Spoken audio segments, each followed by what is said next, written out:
नमस्कार, जय जोहार। मैं शकील साजिद। कोई हाथ मिलाएगा न कभी तुमसे, जो गले मिलो तपाक से। ये नए मिजाज का शहर है, जरा फासले से मिला करो। जी हां, छत्तीसगढ़ में लोकसभा की 11 सीटें हैं।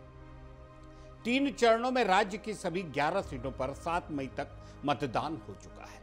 मतदान के बाद जहां उम्मीदवार समीक्षा बैठकें कर रहे हैं, वहीं दूसरी तरफ 4 लोकसभा सीटों पर 4 विधायकों को टिकट दिया गया है। बीजेपी ने 1 विधायक को टिकट दिया है, वहीं कांग्रेस ने 3 निर्वाचित विधायकों को टिकट दिया है। अब इन सीटों में उपचुनाव को लेकर भी अटकलें लगाई जा रही है।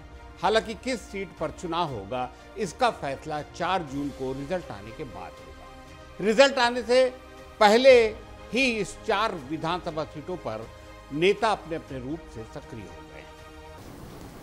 देखिए, अभी जो लोकसभा के चुनाव हो रहा है, पूरे देश के लिए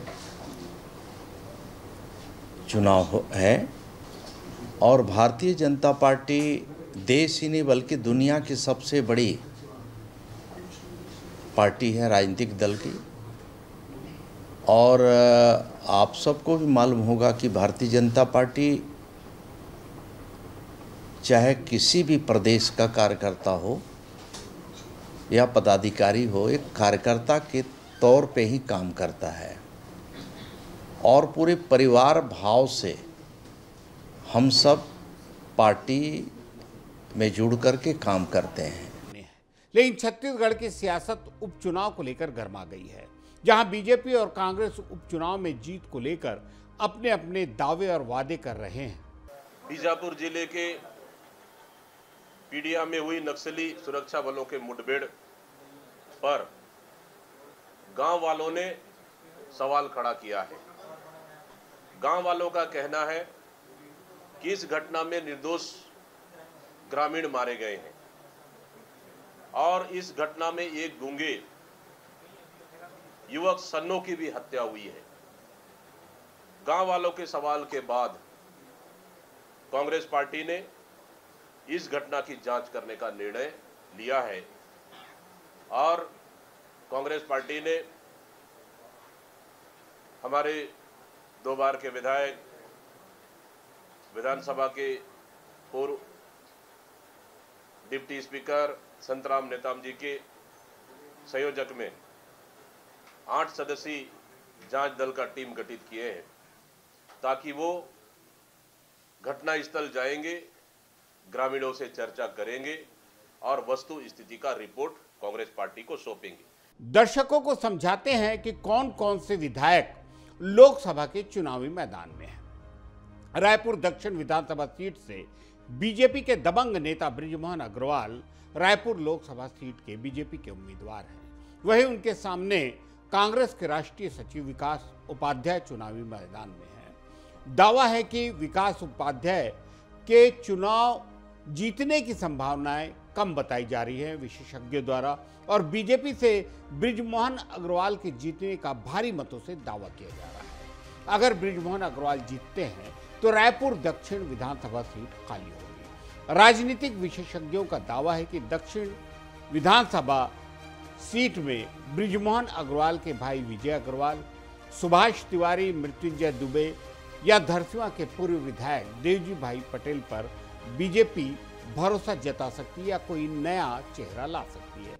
कांग्रेस की बात करें तो वही विकास उपाध्याय, प्रमोद दुबे, कन्हैया अग्रवाल पे भरोसा किया जा सकता है। दुर्ग जिले की कांग्रेस पाटन की सीट से भूपेश बघेल विधायक है, जो राजनांदगांव लोकसभा सीट से कांग्रेस की टिकट पर चुनाव लड़ रहे हैं। उनका सामना बीजेपी के सांसद संतोष पांडे से है। विश्वसनीय सूत्रों की माने तो भूपेश बघेल की चुनाव जीतने की संभावनाएं ज्यादा बताई जा रही है। अगर वो चुनाव जीतते हैं तो पाटन विधानसभा क्षेत्र से भूपेश बघेल के पुत्र चैतन्य बघेल, पुत्री या कोई नए चेहरे पर कांग्रेस दांव खेल सकती है। बीजेपी के द्वारा दुर्ग जिला अध्यक्ष जितेंद्र वर्मा, जो पाटन के स्थानीय नागरिक हैं, हर्षा लोकमन चंद्राकर या किसी नए चेहरे पर भरोसा जताया जा सकता है। कोंटा विधानसभा सीट से विधायक कवासी लखमा दादी इस बार बस्तर लोकसभा सीट से चुनाव लड़ रहे हैं। वहीं उनके सामने बीजेपी से एक आम सरपंच महेश कश्यप उम्मीदवार हैं। बीजेपी के ऊर्जावान अध्यक्ष किरण देव सिंह और उनकी टीम और कवासी लखमा उर्फ दादी भी, ये सभी बस्तर के राजनीतिक रंग रूप से बखूबी वाकिफ हैं। दावा है कि अगर दादी बस्तर से चुनाव जीतने में कामयाब होते हैं तो कोंटा विधानसभा सीट में कवासी लखमा के पुत्र पर कांग्रेस भरोसा जता सकती है। भिलाई, जी हां, भिलाई विधानसभा सीट से विधायक देवेंद्र यादव इस बार बिलासपुर लोकसभा सीट से उम्मीदवार हैं। यादव समाज को प्रतिनिधित्व देने के लिए देवेंद्र यादव को चुनाव लड़वाया जाता है। अगर देवेंद्र यादव चुनाव जीतने में कामयाब होते हैं, जिसकी संभावना कम बताई जा रही है, क्योंकि बिलासपुर से साहू समाज के तोखन साहू, जो अरुण साहू जी की पसंद है, वो चुनाव लड़ रहे हैं। और ऐसा कहा जाता है छत्तीसगढ़ में कि साहू समाज एकजुट होकर अपने समाज के प्रत्याशियों को वोट डालता है। इसलिए बिलासपुर से तोखन साहू, महासमुंद से ताम्रध्वज साहू और दुर्ग से राजेंद्र साहू मजबूत उम्मीदवार हैं। भिलाई से अगर देवेंद्र यादव जो जीतते हैं तो कांग्रेस की टिकट धर्मेंद्र यादव, नीरज पाल महापौर या सीजो एंथनी कांग्रेस के प्रमुख दावेदारों में हैं। बीजेपी ने केवल रायपुर लोकसभा सीट से विधायक को टिकट दिया है।